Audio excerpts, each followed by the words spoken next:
Hey everybody, Dan Ray here from Cover Band Confidential, and I just thought I would give you a quick update on my first 48 hours as an owner of a Neural DSP Quad Cortex. In the 48 hours I've owned it, it has been interesting. I've learned a lot about it and been pretty impressed overall. But the thing that I wanted to talk to you about is, if you're interested in this box, you have seen tone samples from guitarists way better than me, frankly. So I'm not going to try and walk you through all the tones it could do, but I thought it would be interesting to show you my reproduction of my go-to Helix patch. So as a cover guy, I am copying certain guitar sounds all night long, but the fact is I mostly live inside a clean, a crunch, and a lead for 80 to 85% of what I do.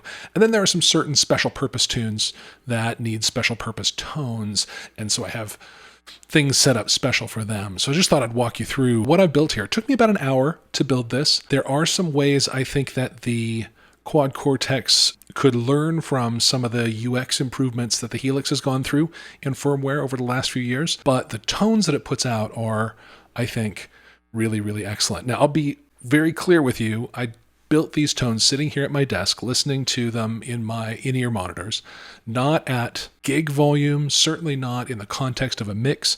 So they're going to need some fine-tuning, some adjusting as I go. This is not a stage-ready patch at all. In fact, there's some things I know I'll probably need to clean up. But I thought I would just start out by showing you what I got here. So signal-wise, I'm coming from my Agile Les Paul clone with P90s directly into the Quad Cortex, out USB to OBS where I'm recording this video. So there's no processing happening anywhere but the Quad Cortex. Here's clean patch. It's got some nice heft to it.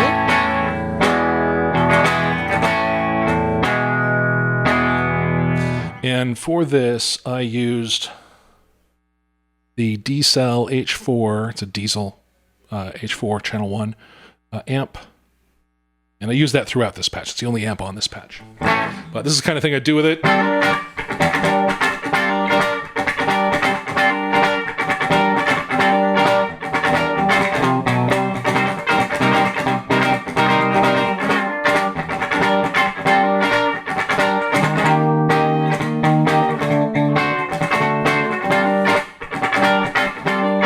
You will hear a little bit of breakup in my clean. I like my clean to have a little bit of edge, but one of the things about this device, if I roll back the volume just a little, it cleans up really beautifully. It's very, very touch sensitive, this box, and you can find something that's right on the edge of breakup that if I turn that back up, you get just a little bit of grit back in there, and I like that a lot.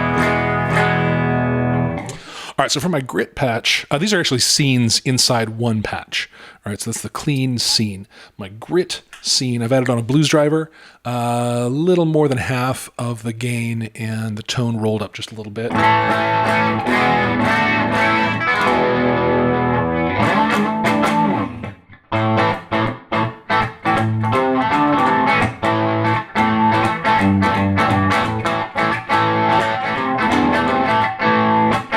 Good for that.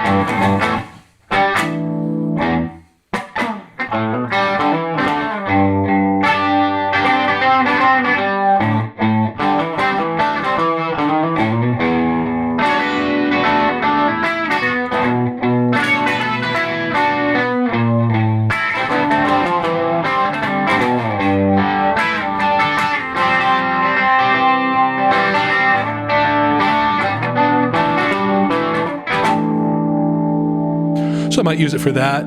So that's a good general purpose breakup-y, overdrive-y scene. And then so here's lead. I have added the model of the clone from this at pretty high gain with the tone turned up a little bit. I've also added some chorus, some ping pong delay, and up the reverb just a little bit to give it some extra juice.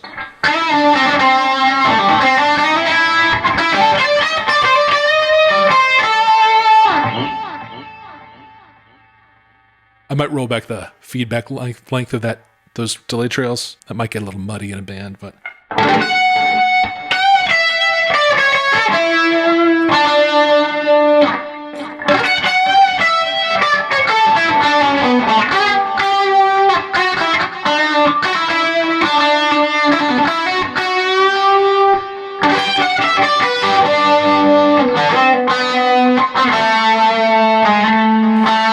Listen to how it, as it trails, it almost gets feedback.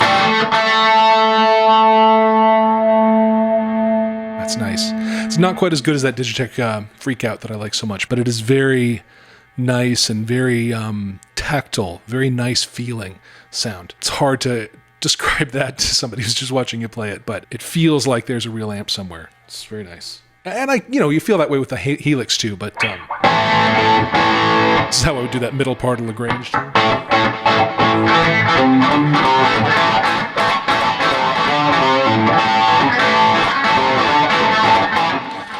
Yeah, pretty cool. Yeah, that's probably too much trail. I'll fix that. All right, on to modded. This is my clean patch with my clean scene. I keep calling it a patch. It's not scene. With some chorus and some flange. And I would use this literally, there's one tune that I'll use this on.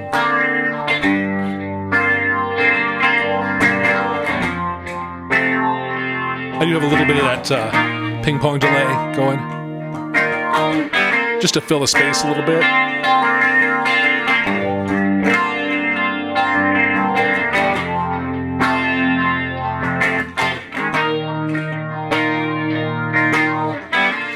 So we're now out of the range of the three things I'm going to use all night, my clean, my crunch, my lead.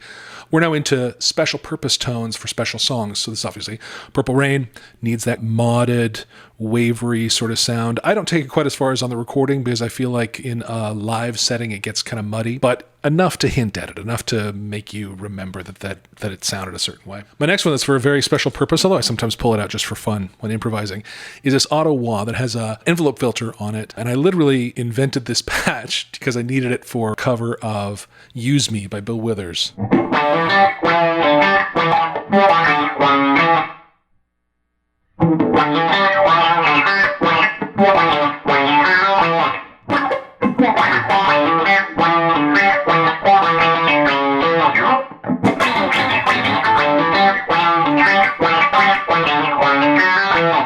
What's cool about the envelope filter in this device, in the Quad Cortex, is it gives you both a filter frequency and a resonance level. And it's both a starting point and the range that it sweeps as the filter works. That's a lot of control, more than I remember having on the Helix. And it took something to dial that in exactly and have it be not too crispy and grating against the distortion. I do have the Klon turned on this, a distortion about 3, and the tone sort of rolled back to... That's about 50, about half. But it took some dialing to have this not just be too grating. I want it to be a little grating. But not painfully so. All right, the next special purpose patch is, I call it Slappy, and it's got a nice little slap back. I turned the warmth of that slapback, the tone, down on the feedback. So it's just warmed up a little bit. It's coming back a little bit less treble. I pull it out for special purposes, just like the other one, but the main tune I use this on, of course, is...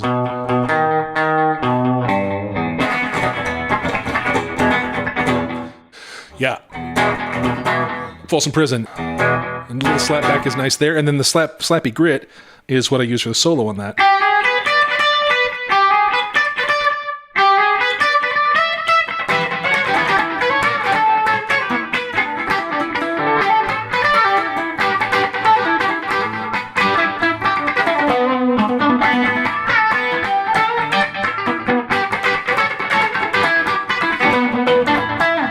So it feels all country and Nashville-y and slapbacky and fun. Scene H, I have not renamed, but that is the one scene that I have left in this patch. So if I found some other tone that I really needed, I could build it onto Scene H. I will say in the process of building this, I did learn a few things. So people who have gotten this are learning how to set up patches that work with the processor system as it is, okay? So you'll see this patch is using 43% of the CPU right now, and that's spread across the two CPUs. When you've got the CPU monitor thing turned on, the blocks fill up with color to sort of represent their relative weight on the CPU, and as you can see, the reverb blocks and the delay blocks are surprisingly inefficient, surprisingly heavyweight on CPU. And some people are finding that they're going through this excessively powerful machine's processor faster than they expect because those blocks are quite expensive. I would bet that Neural will find a way to make those more efficient in a future release, because it does feel like you can eat up your whole machine pretty fast with a few of those. The other thing that I found, I'm comparing here against a change that was made in the Helix a couple of firmware releases ago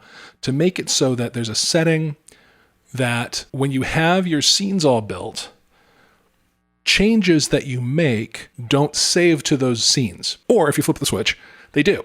And you would want it either way. If you're building scenes, you want to persist your changes to them, no matter whether you move among them. But then once you're gigging with those scenes, just because I was on my clean and I turned on that chorus because I wanted it for a minute, does not mean I want my clean scene to always have chorus now. I want it to persist the way that I saved it and not as I changed it. So I'm willing to bet they will add that in a firmware coming up, because that can be really confusing. You can get yourself in quite a mess by thinking you're on one scene and making changes, but then they didn't save where you expected and they end up in the wrong place. It can be very cumbersome to work that way. But overall, I will say it took me about an hour to build this patch, and I like it a lot. It's a very good first thing to bring into the practice room and experiment with, and just see how it works with a full band. For sure, it will need tweaks, and I know what some of those are now, and others I'll discover on the first few songs that I play with it, with the full band. But overall, I think it's a killer machine. Sounds great.